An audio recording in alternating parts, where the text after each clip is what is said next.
Hello everyone, I am Dr. Suman and I am working at Girl Maternity and Surgical Hospital. Today is episode number 17 of our educational videos. आज हम बात करेंगे कि pregnancy में जब हम pen या ब्लीडिंग करके पेशेंट फर्स्ट टाइम आता है और उसको मिसकैरेज की डायग्नोसिस दी जाती है तो उसका मतलब क्या है। मिसकैरेज होता है कि कोई भी प्रेगनेंसी जो आगे नहीं बढ़ रही है, जिसमें बच्चा अंदर डेड हो चुका है या बना ही नहीं है till the age of 24 weeks of pregnancy. मतलब प्रेगनेंसी के 24 हफ्ते पूरे होने से पहले अगर कोई प्रेगनेंसी आगे नहीं बढ़ रही है उसको मिसकैरेज बोलते हैं। तो इसको हम फर्स्ट ट्राइमेस्टर और सेकेंड ट्राइमेस्टर मिसकैरेज में डिवाइड करते हैं। First trimester miscarriage is 13 week से पहले and second trimester would be 24 week से पहले तक। तो ये मिसकैरेजेस आर वेरी कॉमन।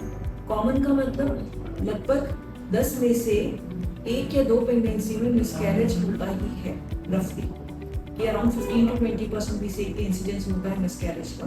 तो अगर किसी भी लेडी को कंसीव हुआ है तो वी एक्सपेक्ट कि एटलीस्ट 8 to 9 प्रेगनेंसीज ठीक जाएंगे, पर किसी एक या दो पेशेंट का मिसकैरेज भी होगा। तो मिसकैरेज होता क्यों है, हम बात करते हैं कॉजेज ऑफ मिसकैरेज की। Most common cause of miscarriage is basically chromosomal problems. Chromosomes जो होते हैं they are the building blocks of a body. तो हर बच्चे को जो एम्ब्रियो बनता है उसमें एक सेट मदर से और एक सेट फादर से क्रोमोसोम्स जाते हैं और यूजुअली दोनों पेरेंट्स में क्रोमोसोम्स ठीक होते हैं, पर बच्चा बनते टाइम जब इनके फ्यूजन होते हैं और ये आगे डिवाइड करते हैं तो इनमें कुछ प्रॉब्लम्स आ जाती हैं जिससे कि क्रोमोसोम्स के नंबर में दिक्कत आ जाती है। एंड देन आगे जो पूरी सीक्वेंस ऑफ सेल्स बनते हैं उनमें प्रॉब्लम होती है, तो ये आगे बढ़ती ही नहीं है। So chromosomal problems are the most common cause of miscarriage. Secondly, अगर कोई patient की sugars uncontrolled है, hypertensive है, once in a while there are also reasons कि उसकी वजह से miscarriage हो सकता है। Infections, बहुत high grade fever, कुछ medicines जो हैं इनकी वजह से भी miscarriage हो जाते हैं। Age अगर 37-38 के ऊपर है तो miscarriage due to chromosomal problems बहुत बढ़ जाती है। ऐसे ही कोई ड्रग एब्यूज है, excessive smoking, alcohol, these are also reasons for miscarriages. कुछ जेनेटिक रीजंस भी होते हैं मिसकैरेज के लिए। Thyroid disorders can be a reason for miscarriage. तो ऐसे कई सारे कॉजेज होते हैं। प्लस जो late miscarriages specially second trimester miscarriages होते हैं उनमें कुछ फैक्टर्स जो होते हैं वो है यूट्राइन फैक्टर, जैसे कि यूट्रस में कुछ डिफेक्ट है। कई बार यूट्रस जो है दो पार्ट में स्प्लिट होता है, जैसे ये हमारी यूट्रस की कैविटी है और ये स्मूथ होती है ऊपर से।